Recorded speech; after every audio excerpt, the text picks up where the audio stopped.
मेरी ऊर्जा के स्रोत प्यारे बच्चों, सदा खुश रहो, सफलता तुम्हारे कदम चूमे।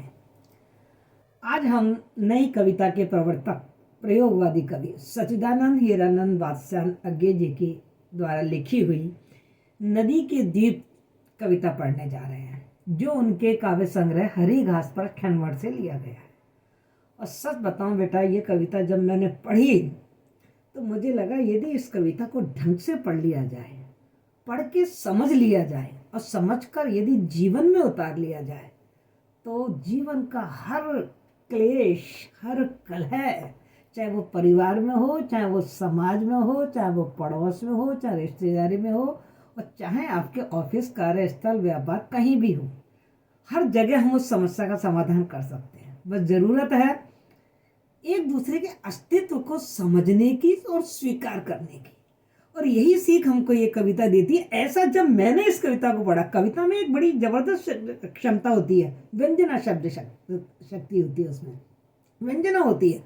उस कविता का कवि ने जिस उद्देश्य से, जिस प्रसंग में कविता लिखी है, उसने अपने परिवेश और अपने काल में वो कविता लिखी है, और हम इस काल में उस कविता को पढ़ रहे हैं, तो निश्चित रूप से वो काल और परिवेश हमारे लिए बहुत जरूरी है। लेकिन आज के प्रसंग में ये कविता हमसे क्या कह रही है, इसको समझना बहुत जरूरी है। मेरा आपसे निवेदन है कि इस वीडियो को अंत तक देखिए। न केवल ये आपके पढ़ाई, आपके सिलेबस, आपके पाठ्यक्रम के लिए बड़े महत्वपूर्ण है, वरना ये कविता आपके जीवन के लिए बड़ी महत्वपूर्ण है। इस पूरी कविता को मैं आपको कुछ भागों में बांट के पढ़ाऊंगी। सबसे पहले सच्चिदानंद हीरानंद वात्स्यायन अज्ञे साहब का परिचय, और उस परिचय को मैं यहाँ डिटेल से नहीं बताऊंगी। इसका जो परिचय वो मैं वीडियो डाल चुकी हूँ, उसका लिंक मैं आपको आई बटन में डाल दूंगी, आप वहां देख सकते हैं।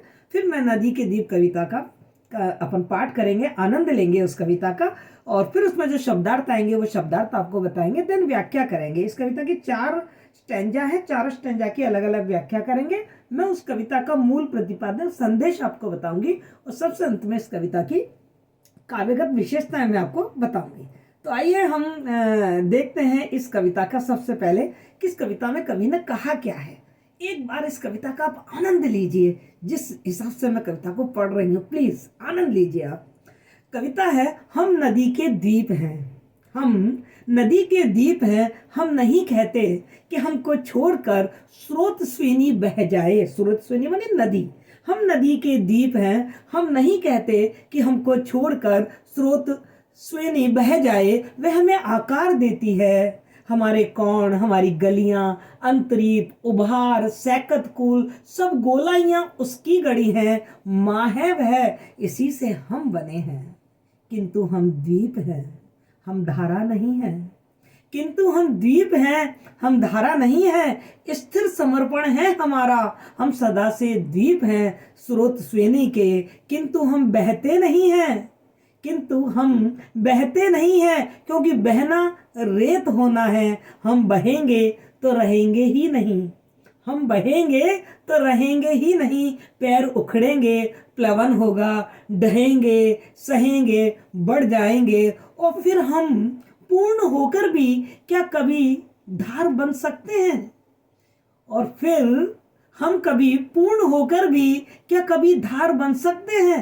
रेत बनकर हम सलिल को, पानी, हम सलिल को तनिक गंदला ही करेंगे, अनुपयोगी ही बनाएंगे। द्वीप है हम, यह नहीं है शाप। द्वीप है हम, यह नहीं है शाप, यह अपनी नियति है। हम नदी के पुत्र हैं, बैठे नदी के क्रोड में। वह बृहत भूखंड से हमको मिलाती है, और वह भूखंड अपना पितर है।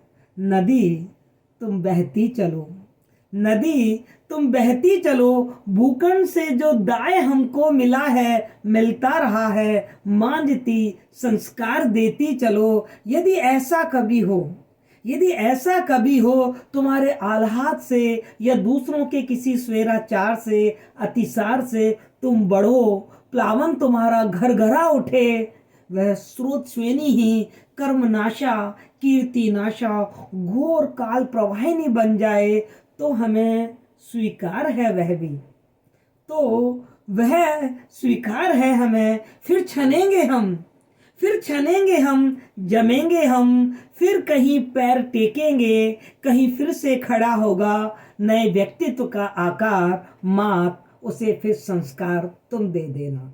ये है कविता नदी के दीप जो अभी आपने पढ़ी। बहुत कुछ समझ में आएगा कि नदी का दीप क्या कह रहा है, ये नदी का दीप कौन है, ये सूरजस्विनी नदी कौन है, ये भूखंड कौन है, पढ़ते हैं। लेकिन पहले इसके शब्दार्थ देख लेते हैं। कुछ शब्दों के अर्थ यदि हमको समझ में आ जाएगा तो कविता समझना हमारे लिए बहुत आसान हो जाएगी। शब्द है द्वीप। हम सब जानते हैं द्वीप मतलब आइलैंड, टापू, है ना। भूखंड का वह हिस्सा जो चारों तरफ पानी से घिरा होता है। स्रोत स्वेनी का मतलब है नदी, मतलब जल का वह प्राकृतिक प्रवाह जो किसी पर्वत से निकलकर और निश्चित मार्ग से होता हुआ किसी दूसरे बड़े जल प्रवाह में मिल जाता है, उसको हम कहते हैं स्रोत स्वेनी, मानी स्रोत से बहने वाली। अंतरीप, अंतरीप भूखंड का वह हिस्सा होता है जिसके तीन तरफ समुद्र हो, तीन तरफ पानी हो, है ना। जैसा भारत का दक्षिणी हिस्सा, आप देखो ना, भारत का जो दक्षिण का हिस्सा है, केरल तो तमिलनाडु का, तो नीचे तो है हिंद महासागर, फिर अरब सागर और बंगाल की खाड़ी, तो वो अंतरीप कहलाता है। ठीक है। सैकत मानी रेतीला, मिट्टी का सैकत। कूल किनारा, प्लवन मानी उछलता हुआ, कूदता हुआ, तैरना। सलिल पानी, क्रोड गोद, और दाय, दाय मानी दान, देने योग्य। आह्लाद मानी बहुत खुशी, उत्साह। स्वेराचार, स्वेराचार तानाशाही, मनमाना व्यवहार करना, निरंकुश। अतिसार का मतलब होता है वैसे तो अतिसार एक बीमारी को कहते हैं जो दस्त है, मतलब जो पनीला हो, जिसमें ज्यादा पानी हो, उसको हम अतिसार कहेंगे। प्लावन बाढ़, और काल मृत्यु। तो ये मैंने कुछ शब्द हैं जो आपको बताए हैं। इन शब्दों के अर्थ यदि आप समझ लेंगे तो कविता को समझना बहुत आसान हो जाएगा। चलिए देखते हैं हम नदी के दीप जो कविता है उसकी व्याख्या देखते हैं। प्रस्तुत कविता में कवि ने व्यक्ति, समाज और परंपरा के पारस्परिक संबंधों को सर्वथा नवीन प्रतीकों के रूप में हमारे सामने चित्रित किया है। इस कविता में जो दीप है वो व्यष्टि, व्यष्टि मतलब व्यक्ति का प्रतीक है, और जो नदी वो समष्टि, समष्टि अर्थात समाज का प्रतीक है। और जो भूखंड की बात कही गई है वो भूखंड हमारा पिता, पिता का प्रतीक है और हमारी परंपराओं का प्रतीक है।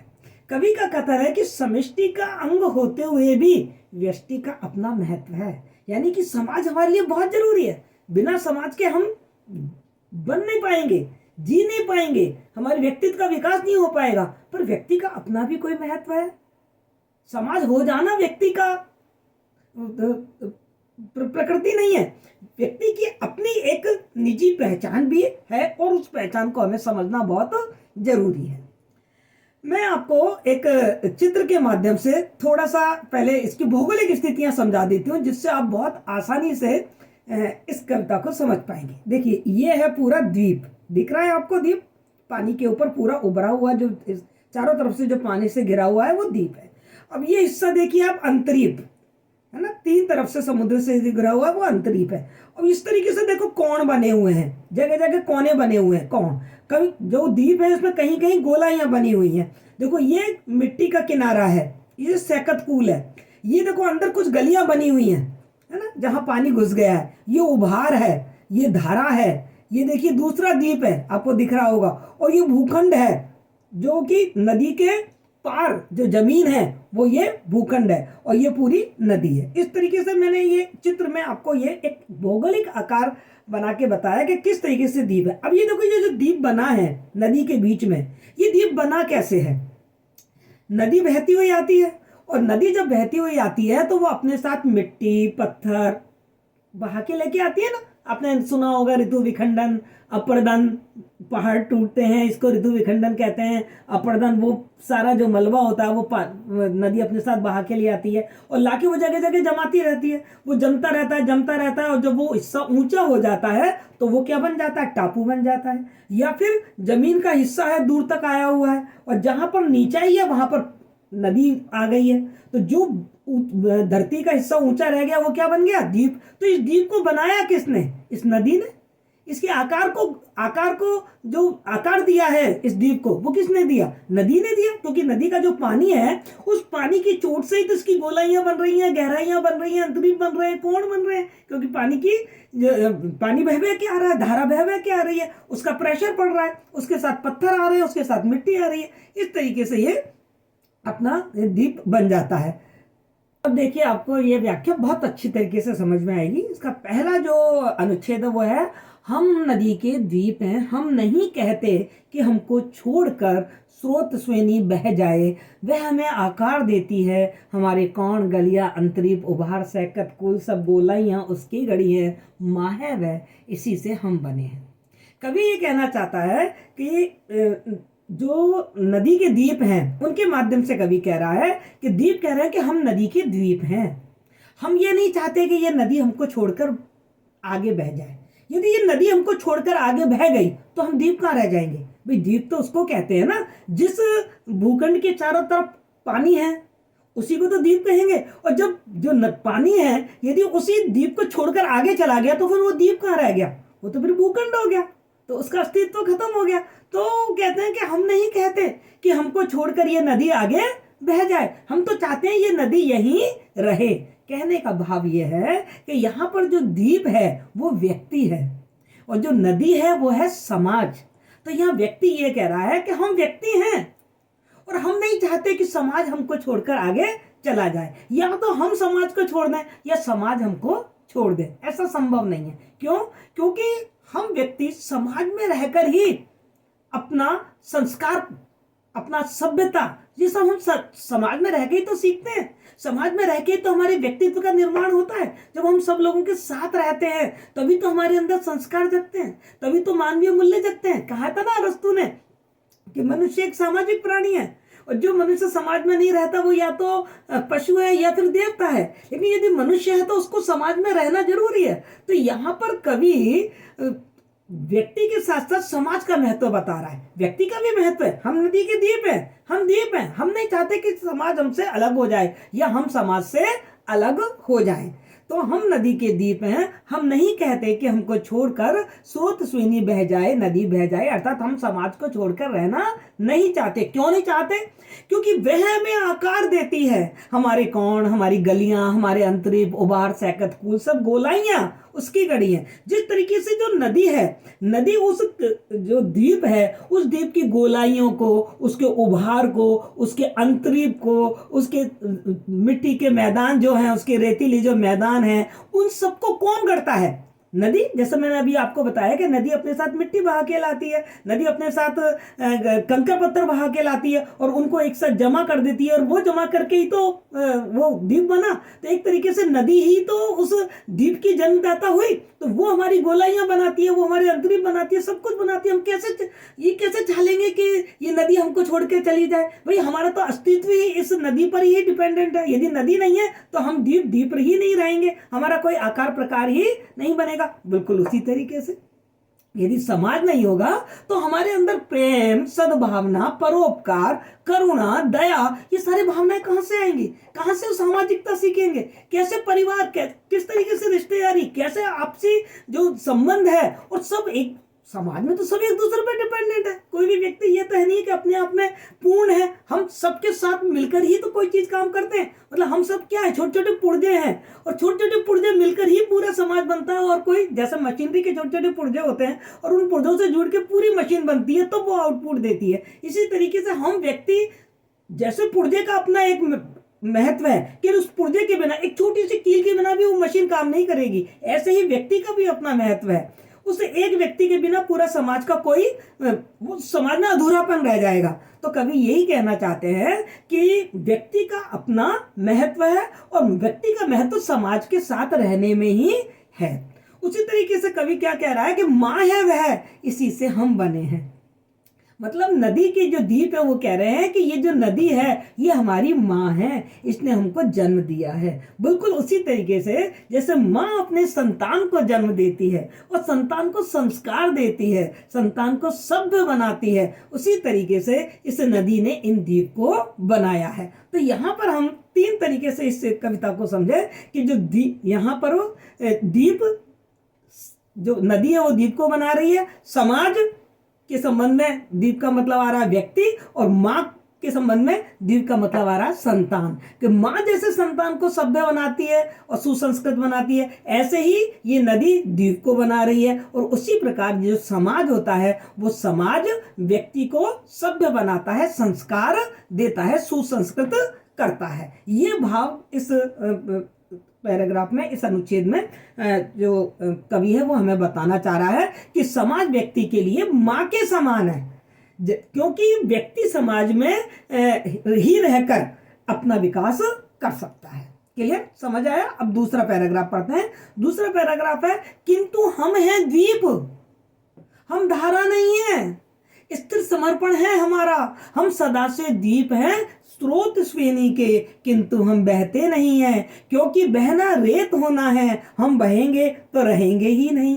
पैर उखड़ेंगे, प्लवन होगा, डहेंगे, सहेंगे, बढ़ जाएंगे, और फिर हम पूर्ण होकर भी क्या कभी धार बन सकेंगे?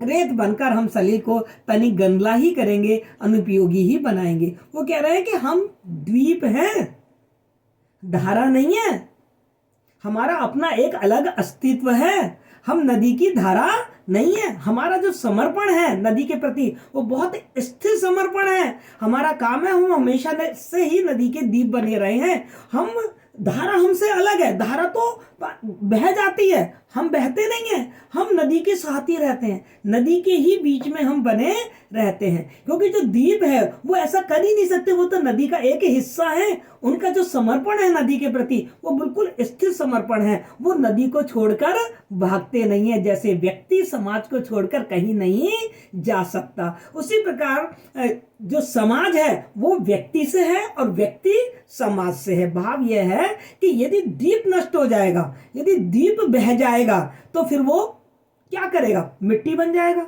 और यदि वो मिट्टी बन जाता है तो वो पानी तो नहीं बन जाएगा। यदि द्वीप पानी के मिट्टी के साथ बह भी जाए, प्लवन हो जाए और वो उसके साथ बह भी जाए, तो क्या होगा? क्या वो द्वीप की जो मिट्टी है वो पानी बनेगी? नहीं बन सकती ना। क्या बन जाएगी वो? अधिक से अधिक क्या बन सकती है? वो रेत बन जाएगी। और रेत बन के वो पानी को क्या करेगी? और ज्यादा गंदला कर देगी। पानी को स्वच्छ थोड़ी बनाएगी, और ज्यादा गंदा कर देगी। बिल्कुल उसी तरीके से व्यक्ति, समाज में व्यक्ति यदि वो उसका अपना निजी महत्व नहीं होगा, यदि उसका व्यक्तित्व का विकास नहीं होगा, यदि उसका निजत्व नहीं होगा, तो फिर वो क्या होगा? वो समाज के लिए उपयोगी थोड़ी बन पाएगा। उसमें निराशा घर कर जाएगी। और चूंकि उसमें संस्कार ही नहीं होंगे तो वो समाज को और ज्यादा क्या कर देगा? अनुपयोगी कर देगा। वो समाज के लिए और खतरा बन जाएगा, असभ्य बन जाएगा वो व्यक्ति, और समाज को और ज्यादा गंदला कर देगा। तो इसलिए जो नदी के द्वीप हैं वो बहते नहीं हैं, उनका जो समर्पण है वो नदी के प्रति बिल्कुल स्थिर है। उसी तरीके से व्यक्ति का भी समाज के प्रति समर्पण बिल्कुल स्थिर है। आगे कवि कह रहा है, द्वीप हैं हम, यह नहीं है शाप। कवि कह रहा है कि हम द्वीप हैं, ये कोई अभिशाप नहीं है, ये तो हमारी नियति है, ये तो हमारा भाग्य है कि हम इस समाज के एक हिस्से बने हैं। तो जिस तरीके से द्वीप उस नदी का एक हिस्सा है, ऐसे ही व्यक्ति भी समाज का एक हिस्सा है। कोई अभिशाप नहीं है। समाज में वो किसी भी वर्ग में, किसी भी जाति में, किसी भी धर्म में, किसी भी परिवार में जन्म ले, ये उसकी नियति है। कोई अभिशाप नहीं है कि उसने किस परिवार में, किस धर्म में, किस जाति में, किस देश में, किस भूमि पर जन्म लिया है। ये उसका भाग्य है, ये उसकी नियति है, क्योंकि वो समाज का एक अंग है, समाज का एक भाग है। वो कह रहे हैं हम नदी के पुत्र हैं, बैठे नदी के क्रोध में। वो कह रहे हैं जो जैसे द्वीप है वो नदी का पुत्र मान रहा है अपने आप को। क्यों? क्योंकि नदी ने उसको जन्म दिया है। और चूंकि वो नदी चारों तरफ है, पानी चारों तरफ है, वो बीच में है, तो ऐसा उसको, वो कह रहा है, उसको ऐसा महसूस हो रहा है जैसे वो नदी के गोद में है। जैसे माँ के गोद में बच्चा होता है, उस तरीके से जो द्वीप है वो नदी के गोद में गए हैं, मतलब जो व्यक्ति है वो भी समाज की गोद में बैठा हुआ है, वो भी समाज से अलग नहीं रह सकता। यदि वो समाज से अलग होता है तो ना तो समाज का विकास होगा और उल्टे उस व्यक्ति का भी कोई विकास नहीं होगा, वो व्यक्ति भी असभ्य बन जाएगा, क्योंकि समाज में रह के ही वो सभ्यता और संस्कार सीखता है। इसलिए वो समाज की गोद में बैठा है। जैसे माँ अपने गोद में लेकर अपने बच्चे को पालती है, पोसती है, संस्कार देती है, ऐसे समाज भी व्यक्ति को अपनी गोद में रखकर उसको संस्कार देता है। समाज व्यक्ति को परंपराओं से मिलाता है। अब देखो आगे वो क्या कह रहा है कि वह वृहद भूखंड से हमको मिलाती है। कौन? नदी। दीप कह रहा है कि मैं यहाँ दीप हूं और चारों तरफ पानी है और दूर पे भूखंड है। उस भूखंड से हमें मिलाने वाली कौन है? ये नदी। दीप तो पानी के अंदर है। अब ये भी भूखंड है, उस भूखंड का हिस्सा है। इस भूखंड को, इस द्वीप को उस बड़े भूखंड से मिलाने वाली कौन है? ये नदी है। ये नदी ही हमको भूखंड से मिलाती है। तो कहती है वह बृहद भूखंड से हमको मिलाती है। तो यहां पर जो बृहद भूखंड है वो किसका प्रतीक है? वो प्रतीक है परंपराओं का, हमारी वंश परंपराओं का। कि जिस तरीके से समाज, चूंकि समाज चलता चला आ रहा है, तो हमारे पूर्वजों के क्या संस्कार थे, हमारे पूर्वजों की क्या परंपराएं थी, हमको कहां से मालूम पड़ती हैं? सारी बातें समाज के माध्यम से तो मालूम पड़ती हैं। तो जिस तरीके से दीप नदी के माध्यम से उस भूखंड से मिलता है, उसी तरीके से व्यक्ति भी समाज के माध्यम से अपने पूर्वजों से मिलता है, अपने पूर्वजों की परंपराओं से मिलता है कि क्या परंपराएं चलती चली आ रही हैं, क्या संस्कार चलते चले आ रहे हैं, वो समाज के माध्यम से ही हमको मालूम पड़ता है। अभी हम समाज में ना रहे, हमें कैसे मालूम पड़ेगा सिंधु घाटी सभ्यता में क्या हुआ? हमें कैसे मालूम पड़ेगा आर्य समाज में क्या हुआ? हमें कैसे मालूम पड़ेगा हमारे दादाजी क्या करते थे? हमें कैसे मालूम पड़ेगा कि गांधी जी क्या थे, नेहरू जी क्या थे? ये सब जो हमारे पूर्वज हैं, उन हमारे पूर्वज क्या व्यापार करते थे, क्या काम करते थे, कौन सी सभ्यताएं हमारे यहाँ पनपी, कैसे कैसे युद्ध हुए, कौन कौन यहाँ आया, ये समाज में रह के तो हम जान रहे हैं। तो ये जो जिस तरीके से नदी इस भूखंड को उस भूखंड से मिला देती है, इस द्वीप को उस भूखंड से, बृहद भूखंड से मिला देती है, इसी तरीके से समाज भी हमारे पूर्वजों से और हमारी परंपराओं से हमारा परिचय करा देता है। कवि का विचार यह है कि जिस प्रकार द्वीप भू का ही एक हिस्सा है, जो द्वीप है वो उस भूखंड का ही एक अंग है, उसका ही एक हिस्सा है, परंतु नदी के कारण उसका एक अस्तित्व अलग बन जाता है। ऐसे ही व्यक्ति का भी समाज में एक अस्तित्व अलग है। जैसे मान लो मैं मधुगुप्ता हूं, ठीक है, तो मेरा अपना एक निजी व्यक्तित्व है कि मैं मधुगुप्ता हूं, लेकिन समाज के अलावा मेरा कुछ है। मैं टीचर हूं, मैं पढ़ा रही हूं, मैं कॉलेज में हूं, तो वो एक समाज में मेरा स्थान है, पर मेरा अपना एक निजी व्यक्तित्व भी तो है, मेरा एक निजी इच्छाएं भी तो है, मेरा एक निजी जीवन भी तो है। तो इस तरीके से जैसे वो जो नदी है उस द्वीप को, उस भूखंड का ही हिस्सा होती है, लेकिन उस भूखंड को एक अलग अस्तित्व देती है, ऐसे ही व्यक्ति का भी समाज में एक अलग अलग व्यक्तित्व होता है। परंतु सामाजिक जो परंपराएं होती हैं वो उसको बहुत विशिष्ट स्वरूप प्रदान करती हैं। नदी एवं द्वीप, नदी और द्वीप के जो अटूट संबंध है वो बिल्कुल माँ और बेटे जैसा है, बिल्कुल माँ बेटे जैसा है। जैसे कवि ने ये बताया है कि द्वीप द्वारा हमारा नदी और द्वीप के अटूट संबंध को माँ एवं पुत्र के रूप में दिखाते हुए कवि ने बताया है कि द्वीप बड़ी खुशी खुशी, बड़ी प्रसन्नता के साथ इस बात को स्वीकार कर रहा है कि ये जो नदी है ये मेरी जननी है, ये मेरी माँ है, और यही माँ मुझे उस विशाल भूखंड से मिलाती है। कवि के अनुसार यह कहना है कि जो भूखंड है यानी कि जो पिता है, और द्वीप है यानी कि जो संतान है, जो व्यक्ति है, उसका रिश्ता, मतलब द्वीप का रिश्ता भूखंड के साथ बिल्कुल अप्रत्यक्ष है, एक औपचारिक है, एक दूर का रिश्ता है, जो कम आत्मीय है, जो केवल जरूरत भर का है, क्योंकि द्वीप भूखंड से बहुत दूर है और उसको मिलाता कौन है? नदी। बिल्कुल उसी तरह जैसे जो बच्चे के और माँ का जो संबंध है, जो बच्चा है वो माँ के ज्यादा करीब है, माँ ही बच्चे को पिता का बोध कराती है, माँ ही बता सकती है कि बेटा तेरा यही पिता है, दुनिया का कोई इंसान ये नहीं कह सकता अपने बच्चे को कि तुम्हारा पिता कौन है।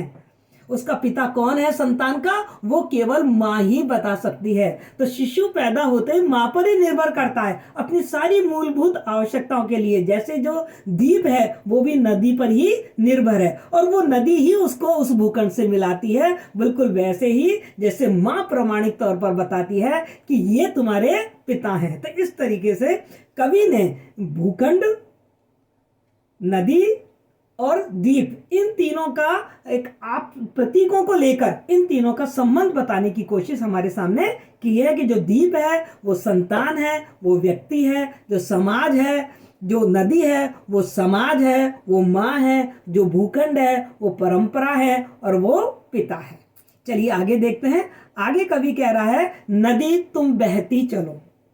कौन द्वीप से कहलवा रहे हैं? अंग्रेजी द्वीप से कहलवा रहे हैं। मतलब द्वीप यह चाहता है कि नदी हमेशा बहती रहे, क्योंकि नदी रहेगी तो द्वीप का अस्तित्व रहेगा ना। यदि नदी नहीं रहेगी, नदी बहेगी नहीं, तो द्वीप का अस्तित्व नहीं रहेगा। इसी तरीके से व्यक्ति का मानना यह कि समाज हमेशा बना रहे, समाज हमेशा विकसित होता रहे, सुसंस्कृत होता रहे, क्योंकि जैसे जैसे समाज विकसित होगा, जैसे जैसे समाज सुसंस्कृत होगा, उसी तरीके से व्यक्ति भी सुसंस्कृत होता चला जाएगा। भूखंड से जो दाय हमको मिला है मिलता रहा है, मतलब भूखंड ने जो हमको अपना हिस्सा दिया है कि हम भूखंड के ही एक अंग हैं, वो हमको हमेशा मिलता रहा है तुम्हारे माध्यम से। मांझती संस्कार देती चलो, तुम हमको मांझती चलो, संस्कार देती चलो, क्योंकि नदी की जो धारा है उस धारा के वेग से उस द्वीप को आकार मिलता है। उसी तरीके से समाज में रहकर व्यक्ति के व्यक्तित्व को एक आकार मिलता है, व्यक्ति के व्यक्तित्व में परिष्कार होता है, संशोधन आते हैं, जो भी उसमें बुराइयां होती हैं वो बुराइयां उसकी दूर होती हैं। और जिस तरीके से माँ अपने बच्चों को मांझती है, संस्कार देती है, ऐसे ही जो द्वीप है वो नदी से ही अपेक्षा कर रहा है कि वो हमको मांझती चले, यानी कि वो हमको परिष्कृत करती चले, संस्कार देती चले। और यदि ऐसा कभी हो, आगे द्वीप एक बात और कह रहा है, बहुत सच्चाई वाली बात कह रहा है, बहुत यथार्थवादी वाली बात कही है द्वीप ने। भविष्य में देखा है उसने झांक कर कि तुम्हारे आह्लाद से, मतलब कभी तुम बहुत ज्यादा खुश हो जाओ, तुम्हारे आह्लाद से या दूसरों के किसी स्वेराचार से, यानी कि कोई व्यक्ति तुम पर कोई तानाशाही करे, कोई निरंकुशता करे, कोई अत्याचार करे, या अतिसार से, या कोई प्रकृति में कोई ऐसे मतलब कोई चीज बहुत ज्यादा हो जाए, तुम बढ़ो, प्लावन तुम्हारा घरघरा उठे, मान लो तुम्हारे अंदर बाढ़ आ जाए, तो तुम नदी हो, तुम क्या बन जाओगी? कर्मनाशा बन जाओगी, तुम कीर्ति नाशा बन जाओगी, तुम घोर काल प्रवाहिनी बन जाओगी। हो सकता है, ऐसा हो सकता है कि कभी ऐसा हो जाए कि नदी में बाढ़ आ जाए, है ना, नदी में बाढ़ आ गई, और जब नदी में बाढ़ आ गई तो आप बताइए द्वीप का क्या होगा? द्वीप बह जाएगा या द्वीप पानी में डूब जाएगा, यही होगा ना। उसी तरीके से मान लो समाज में कभी कोई ऐसा भूचाल आ जाए, कोई प्राकृतिक आपदा ऐसी आ जाए, कोई बाह्य आक्रमण ऐसा आ जाए, तो जब समाज ही बिखर जाएगा तो आप बताइए फिर व्यक्ति का क्या होगा? व्यक्ति का भी विकास वहीं के वहीं रुक जाएगा, वो भी वहीं की वहीं ठहर जाएगा। हो सकता है ना जाने कितने व्यक्ति उसमें मारे जाएं। और ऐसा होता है समाज में, जब बाह्य आक्रमण होते हैं, कोई भूकंप आता है, कोई ज्वालामुखी फट जाता है, या कोई सुनामी जैसी कोई प्राकृतिक आपदा आ जाती है, तो क्या होता है? व्यक्ति का नाश हो जाता है, खत्म हो जाता है। तो वो क्या कह रहा है? कीर्ति नाशा, घोर काल प्रवाहिनी बन जाए। बाई चांस कभी ऐसा तुम्हारे साथ हो जाए तो हमें स्वीकार है। द्वीप कह रहा है तो हमको स्वीकार है, तो व्यक्ति कह रहा है वो मुझे भी स्वीकार है, क्योंकि जब समाज पर ही आफत आके पड़ी है तो व्यक्ति का तो नाश होगा, तो वो नाश स्वीकार करने के लिए मैं बिल्कुल तैयार हूं। उसी में रेत होकर मैं भी रेत हो जाऊंगा, क्योंकि जब समाज ही नष्ट भ्रष्ट हो जाएगा तो व्यक्ति भी नष्ट भ्रष्ट हो जाएगा, है ना। जब नदी ही में बाढ़ आ गई तो वो द्वीप भी नष्ट भ्रष्ट हो जाएगा, वो क्या बन जाएगा? रेत बन जाएगा। तो कह रहा उसी में रेत होकर फिर छनेंगे हम, जमेंगे हम, कहीं फिर पैर टेकेंगे। देखिए आशावादी स्वर, यदि कभी ऐसा होता भी है कि समाज में कोई आफत आ जाती है, समाज पर कोई ऐसी आपदा आ जाती है, तो मनुष्य भी उसमें नष्ट भ्रष्ट हो जाएंगे। लेकिन मनुष्य क्या होगा कि फिर छनेंगे हम फिर पैदा होंगे, फिर अपने आप को संस्कारित करेंगे, फिर अपने आप को सभ्य बनाएंगे और फिर अपना एक निजी व्यक्तित्व बनाएंगे। और ऐसा बहुत सारे उदाहरण हमारे सामने हैं, है ना। देखो अभी केदारनाथ में कितनी बड़ी आपदा आई थी, कितनी सुनामी आई थी, हम सबने देखा। तो क्या जीवन समाप्त हो गया? नहीं हुआ ना। जो लोग बच गए थे वही बचे लोग फिर आत्मविश्वास से खड़े हुए, उन्होंने फिर व्यापार खड़े किए, उन्होंने फिर जो स्ट्रक्चर है वो बनाए, सड़कें बनाई, पुल बनाए, कंपनियां बनाई, फिर दोबारा से काम किया, फिर अपने पैर टिकाए, और कहीं फिर से खड़ा होगा नए व्यक्तित्व का आकार। तो जब दोबारा से नदी बहने लगेगी तो फिर वो द्वीप बन जाएंगे। उसी तरीके से जब समाज दोबारा से स्थिर हो जाएगा तो फिर द्वीप बनने लगेंगे और व्यक्ति का नया संस्कार मिलेगा, व्यक्ति का विकास होगा। माँ तो से फिर संस्कार तुम दे देना, हे माता फिर दोबारा से तुम उसे संस्कार दे देना। दीप कह रहा है नदी को कि हे नदी तुम फिर से हमारी वही गोलाइयाँ, वही गलियाँ, वही अंतरीप, वही उभार, वही सैकत कुल सब तुम हमारे बना देना और हम उस समय फिर से खड़े हो जाएंगे। यानी कि ये पूरी कविता एक इस निजी जो इंसान का जो निजत्व है, जो इसका उसका जो निजीपन है उसको स्वीकार करते हुए ये भी कहा है कि यदि कभी ऐसा आ जाए तो व्यक्ति भी समाज के साथ मिल जाएगा, समर्पण हो जाएगा। लेकिन फिर ऐसा नहीं है कि व्यक्ति कभी पनप नहीं पाएगा, व्यक्ति फिर पुनः पनपेगा क्योंकि वो व्यक्ति है और समाज में फिर वो संस्कार प्राप्त करेगा, फिर वो सभ्य बनेगा। तो इस तरीके से हम देख रहे हैं कि जो नदी के द्वीप जो कविता है वो कविता एक प्रतीकात्मक कविता है। यहाँ पर द्वीप, नदी और भूखंड क्रमशः व्यक्ति, समाज और परंपरा के प्रतीक के रूप में चुने गए हैं। कविता में आए जो प्रतीक है ना, इनके मैंने 3 अर्थ लिए, आपने देखा होगा अभी व्याख्या में। एक प्राकृतिक रूप से हमने देखा द्वीप है, नदी है और भूखंड है। दूसरा हम मानवीय रूप में देखें तो शिशु है जो जिसको हम द्वीप कह रहे हैं, माँ है जिसको हम नदी कह रहे हैं और पिता है जिसको हम भूखंड कह रहे हैं। यदि हम सामाजिक दृष्टि से देखें तो व्यक्ति है जिसे हम द्वीप कह रहे हैं, समाज है जिसे हम नदी कह रहे हैं और परंपराएं हैं जिसे हम भूखंड कह रहे हैं। और ये तीनों मिलकर ही प्रकृति, समाज और मनुष्य का एक अविभाज्य सृष्टि संबंध अभिव्यक्त कर रहे हैं इस कविता में। नदी यहाँ समाज एवं माँ का प्रतीक है, द्वीप व्यक्ति और संतान का प्रतीक है और भूखंड पिता और परंपरा का प्रतीक है। कवि नदी, द्वीप और भूखंड के प्रतीकात्मक अर्थ के द्वारा हमें यह बताना चाहता है कि नदी एक माँ की तरह अपने पुत्र यानी द्वीप को संस्कार देती है, उसके स्वभाव को मानती है। यहाँ जो भूखंड है वो द्वीप का पिता है जो परंपरा का प्रतीक है। द्वीप की अपनी एक अलग पहचान है, वह अपनी निजता खोकर पूर्णता प्राप्त नहीं कर पाता। वरन यदि वो ऐसी कोशिश भी करे ना कि अपनी निजता को खो दे और नदी में मिलने की कोशिश करे तो वो कहते हैं कि वह नदी के उसका अस्तित्व ही नहीं रहेगा और उसका अस्तित्व उस नदी के लिए और खतरनाक बन जाएगा, यानी कि वो व्यक्ति उस समाज के लिए और ज्यादा खतरनाक बन जाएगा। पर यदि समाज से जुड़कर व्यक्ति रहता है तो समाज का भी विकास होता है और उस व्यक्ति के व्यक्तित्व को भी एक पहचान मिलती है, एक अलग पहचान मिलती है। तो व्यक्ति अपनी अलग पहचान भी बनाता है और समाज में रहकर भी वो समाज को विकसित करने का अपना काम करता है। अज्ञे जी इस कविता में व्यक्ति, समाज और संस्कृति का एक ऐसा ही संबंध हमारे सामने रखते हैं। व्यक्ति के लिए संस्कृति और परंपराएं आंतरिक हैं, उसकी जीवनी शक्ति है, जबकि समाज बाहरी है जो उसको सिर्फ जीने का साधन मुहैया कराता है। तो इस तरीके से जो अज्ञे जी हैं उन्होंने नदी के द्वीप कविता में विभिन्न प्रतीकों के माध्यम से व्यक्ति और समाज इन दोनों को अन्योन्याश्रित बताया है। ना व्यक्ति समाज के बिना रह सकता है, न समाज व्यक्ति के बिना पनप सकता है। लेकिन हाँ, यहाँ एक बात बार बार कही है कि व्यक्ति का समाज हो जाना ये किसी के हित में नहीं है। व्यक्ति का अपना भी एक वजूद है, एक अस्तित्व है। इस बात को यदि हम परिवार में ढालकर देखें तो देखिए हमारे परिवार कितने अच्छे हो सकते हैं। माँ बाप अपने बच्चे को पालते हैं, पोसते हैं, संस्कार देते हैं, जन्म देते हैं, पढ़ाते हैं, लिखाते हैं, सब कुछ करते हैं, उनके शादी ब्याह सब कुछ करते हैं। लेकिन यदि माँ बाप यहाँ पर ये वाली बात समझ लें कि मैंने इस बच्चे को जन्म दिया है, पाला है, पोसा है, संस्कार दिए हैं, पढ़ाया है, लिखाया है, शादी ब्याह सब किए हैं, लेकिन ये अपने आप में एक यूनिट है। हम क्यों चाहते हैं उस बच्चे से कि वो हम जैसा हो जाए, वो डॉक्टर बन जाए, वो इंजीनियर बन जाए, वो टीचर बन जाए? अरे उसका अपना एक अस्तित्व है, उसकी अपनी एक रुचियां हैं, उसका अपना उसका अपना एक ऑरा है, वो उस पहचान को बनाए रखना चाहता है।